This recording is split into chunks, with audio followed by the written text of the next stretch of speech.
दोस्तों, आज हम आपको महाशिवरात्रि की महान कथा सुनाने जा रहे हैं। कहा जाता है कि जो भी महाशिवरात्रि के दिन इस कथा का श्रवण करता है, इस कथा को ध्यान से सुनता है, उसके कोटि कोटि पाप झलकर भस्म हो जाते हैं और उसकी मनोकामनाएं पूर्ण होती हैं। यह कथा बहुत ही प्राचीन और महान है। इस कथा को वेद व्यास जी ने समस्त ऋषि मुनियों को सुनाई थी। इसीलिए दोस्तों, आप इस कथा को ध्यान से पूरा जरूर सुनें। तो चलिए, आपको सुनाते हैं वह महान कथा। इस विषय में एक निषाद का प्राचीन इतिहास सुनाता हूं, जो समस्त पापों का नाश करने वाला है। पूर्व काल की बात है। मध्य देश के वन में एक भील निवास करता था। उसका नाम गुरुद्रुह था। उसका कुटुंब बड़ा था। उस भील का स्वभाव अत्यंत क्रूर था और वह स्वभाव के अनुसार क्रूरता के काम भी किया करता था। वह प्रतिदिन वन में जाकर मृगों को तथा अन्य पशुओं को मारता था और अनेक स्थानों पर चोरी किया करता था। उसने बचपन से ही कोई शुभ कर्म नहीं किए थे। इस प्रकार से पाप कर्म करते हुए उसे वन में निवास करते हुए उस दुरात्मा भील को बहुत समय बीत गया। तदनंतर महाशिवरात्रि के व्रत का दिन आ गया, किंतु वह दुष्ट भील वन में निवास करता था, इसीलिए वह इस व्रत के बारे में नहीं जानता था। उसी दिन उसके माता पिता और पत्नी भूख से पीड़ित होकर उससे याचना करने लगे, हे वनेचर, हम बहुत भूखे हैं, हमारे लिए भोजन का प्रबंध करो। उनके द्वारा इस प्रकार से याचना करने पर वह भील तुरंत ही अपना धनुष्य निकालकर शिकार करने के लिए चला गया। उस दिन उसने दिन भर शिकार की खोज की। उसे न कोई हिरण दिखा और न कोई खरगोश। वह दिन भर हाथ में धनुष्य लेकर घूमता रहा, लेकिन उसे भोजन की प्राप्ति नहीं हुई और फिर सूर्यास्त का समय हो गया। वह सोचने लगा, आज तो कोई शिकार नहीं मिला। घर में जो बच्चे हैं तथा मेरे माता पिता जो भूख से व्याकुल होकर मेरी राह देख रहे हैं, उनका क्या होगा? उनकी क्या दशा हो गई होगी? अतः मुझे कुछ न कुछ भोजन लेकर ही घर लौटना चाहिए, अन्यथा नहीं। इतना सोचकर वह घूमते घूमते वन के भीतर स्थित एक जलाशय के पास पहुंच गया। वह जलाशय के समीप खड़ा होकर सोचने लगा, कोई न कोई प्राणी पानी पीने के लिए इस तालाब के पास जरूर आएगा, उसी को मारकर मैं घर ले जाऊंगा। ऐसा निश्चय करके वह एक बेल के पेड़ पर चढ़कर अपने साथ जल लेकर बैठ गया। वहां बैठकर वह राह देखने लगा। उसके मन में यही चिंता थी कि कब कोई प्राणी पानी पीने के लिए आएगा और कब मैं उसे मारूंगा। अपने शिकार की प्रतीक्षा करते हुए वह भूख प्यास से पीड़ित होकर उसी पेड़ पर बैठा रहा। रात्रि के पहले प्रहर में उस स्थान पर एक हिरनी आ गई, जो चकित होकर जोर जोर से चौकड़ी भर रही थी। उस हिरनी को तालाब के पास आता देखकर भील को बड़ा आनंद हुआ और उसने तुरंत ही हिरनी को मारने के लिए अपना धनुष्य निकाला। ऐसा करते हुए उसके हाथ के धक्के से पास में रखे लोटे से थोड़ा सा जल और कुछ बेल पत्र नीचे गिर पड़े। उस वृक्ष के नीचे एक प्राचीन शिवलिंग था। वह बेल पत्र और जल उस शिवलिंग पर गिर पड़े। जल और बिल्व पत्र के शिवलिंग पर गिरने से उस भील की पहले प्रहर की पूजा संपन्न हो गई, जिससे अनजाने में ही उस भील के समस्त पाप तत्काल नष्ट हो गए। पेड़ पर हुई खड़खड़ाहट की आवाज से वह हिरनी सतर्क हो गई और उसने ऊपर देखा तो पेड़ पर वह भील अपने हाथ में तीर कमान लेकर बैठा हुआ था। उस भील को निशाना लगाते हुए देखते ही वह हिरनी व्याकुल हो गई और उस भील से बोलने लगी, हे व्याध, रुक जाओ, कृपया मेरा शिकार मत करना। उस हिरनी की बात सुनकर वह भील कहने लगा, हे मृगिनी, आज मेरे घर के लोग भूखे हैं, इसीलिए मैं तुम्हें मारकर उनकी भूख मिटाऊंगा। उस भील के ऐसे वचन सुनकर वह हिरनी अत्यंत दुखी हो गई और सोचने लगी, अब मैं क्या करूं? इस भील से खुद की रक्षा कैसे करूं? ऐसा विचार करके उस हिरनी ने कहा, हे भील भाई, मेरा मांस खाने से यदि तुम्हारे घर के लोगों की भूख मिटती है तो ठीक है, तुम मेरा शिकार अवश्य कर लेना। किंतु मेरी बात सुनो, इस समय मेरे सभी बच्चे भूखे हैं। मैं आखिरी बार उनके दर्शन करना चाहती हूँ। मैं अपने बच्चों को अपनी बहन और स्वामी के पास सौंपकर शीघ्रता से लौट आऊंगी। हे व्याध, तुम मेरी इस बात को झूठ मत समझना। मैं तुम्हारे पास लौट अवश्य आऊंगी, इस पर संशय मत करना। क्योंकि सत्य पर ही धरती टिकी हुई है, सत्य से ही समुद्र अपनी मर्यादा में स्थित है, इसीलिए मैं सत्य का ही पालन करूंगी। उस हिरनी के द्वारा ऐसा कहने पर भी उस भील ने उसकी बात नहीं मानी और उस पर निशाना लगाया। तब उस हिरनी ने अत्यंत भयभीत होकर पुनः इस प्रकार से कहना आरंभ किया। हे व्याध सुनो, मैं तुम्हारे सामने शपथ खाती हूँ, मैं अवश्य लौट कर आऊंगी। जो पाप ब्राह्मण को वेद बेचने पर लगता है, पति का अपमान करने वाली तथा व्यभिचार करने वाली स्त्री को जो पाप लगता है, किए हुए उपकार को न मानने वाले को जो पाप लगता है, भगवान शंकर की पूजा न करने वाले को, दूसरों के साथ धोखा करने वाले को, छल करने वाले को, विश्वासघात करने वाले को जो पाप लगता है, वही पाप मुझे लगेगा यदि मैं लौटकर नहीं आई तो। इस प्रकार से अनेक शपथ खाकर वह हिरनी चुप हो गई। उस हिरनी के ऐसे वचन सुनकर उस व्याध को उस पर विश्वास हो गया और वह कहने लगा, हे मृगिनी, ठीक है, अब तुम अपने बच्चों से मिलने के लिए जाओ और जल्दी लौटकर वापस आ जाओ। फिर वह हिरनी बड़े हर्ष के साथ पानी पीकर अपने बच्चों से मिलने के लिए चली गई। इतने में ही रात का पहला प्रहर भील के द्वारा जागते ही जागते बीत गया। फिर अचानक उस स्थान पर उस हिरनी की बहन उसे खोजते खोजते उस तालाब के पास आ गई। उसे देखते ही उस भील ने तुरंत अपना धनुष्य निकाला और उस हिरनी की बहन को निशाना बनाया। ऐसा करते ही फिर से पहले की तरह ही बिल्व पत्र और जल नीचे स्थित शिवलिंग पर जा गिरा। उस भील के द्वारा दूसरे प्रहर की भी पूजा संपन्न हो गई। फिर पेड़ के ऊपर से आवाज आते ही उस हिरनी की बहन ने ऊपर देखा तो वह भील बैठा हुआ था। उसे देखते ही वह हिरनी की बहन बोलने लगी, हे वनेचर, रुक जाओ, ये क्या कर रहे हो? भील ने पहले की तरह ही उत्तर दिया, मैं अपने परिवार की भूख मिटाने के लिए तेरा शिकार कर रहा हूं। यह सुनकर वह मृगिनी बोलने लगी, हे व्याध, मेरी बात सुनो, मैं धन्य हूँ, मेरा जीवन सफल हो गया, क्योंकि मेरे इस शरीर को खाने से किसी की तृप्ति हो रही है। परंतु तुम मुझे अभी मत मारना। घर पर मेरे छोटे छोटे बच्चे हैं, इसीलिए तुम मुझे एक बार जाने दो। मैं मेरे बच्चों को अपने स्वामी और बहन के पास सौंपकर तुरंत ही लौट आऊंगी। फिर वह भील कहने लगा, मुझे तुम्हारी बात पर विश्वास नहीं है, मैं तेरा शिकार अवश्य करूंगा। पहले ही मैं एक शिकार खो चुका हूं।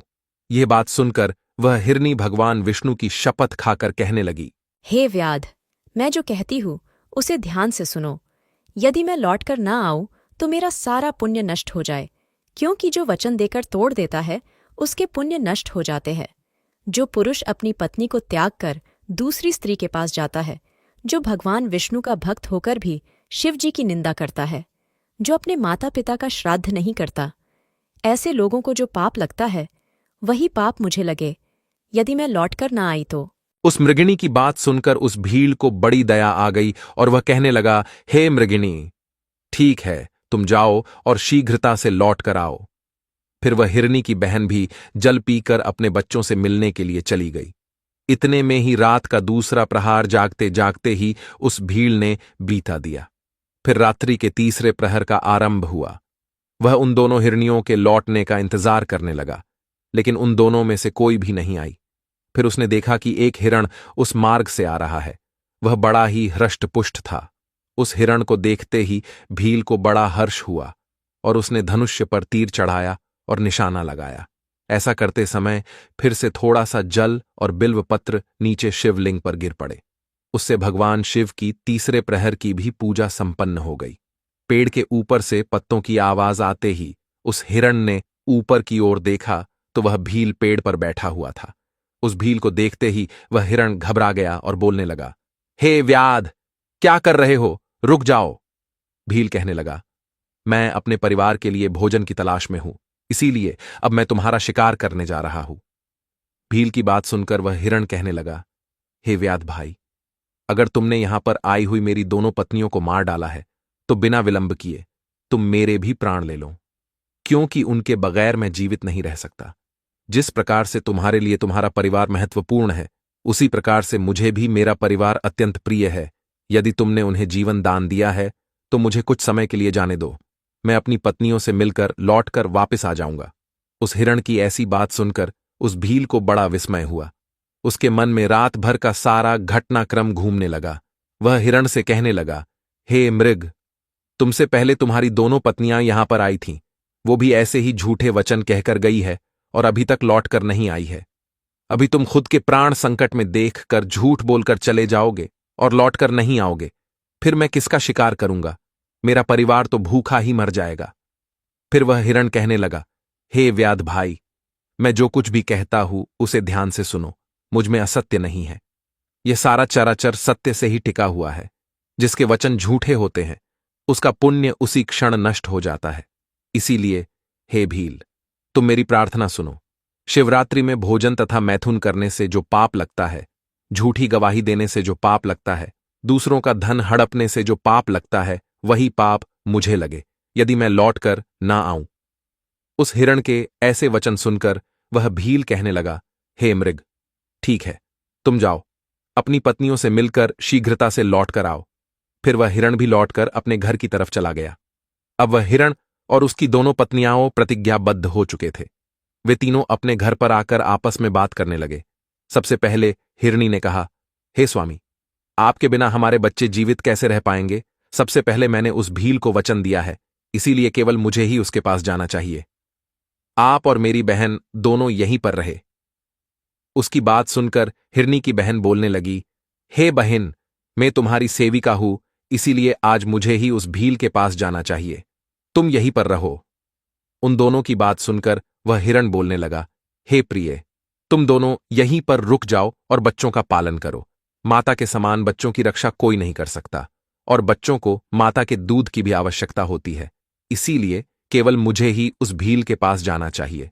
अपने पति की इस बात को दोनों हिरनियों ने स्वीकार नहीं किया, और वे दोनों अपने पति से कहने लगी, हे स्वामी, पति के बिना स्त्री का जीवन नष्ट हो जाता है, इसीलिए हम भी आपके साथ चलते हैं।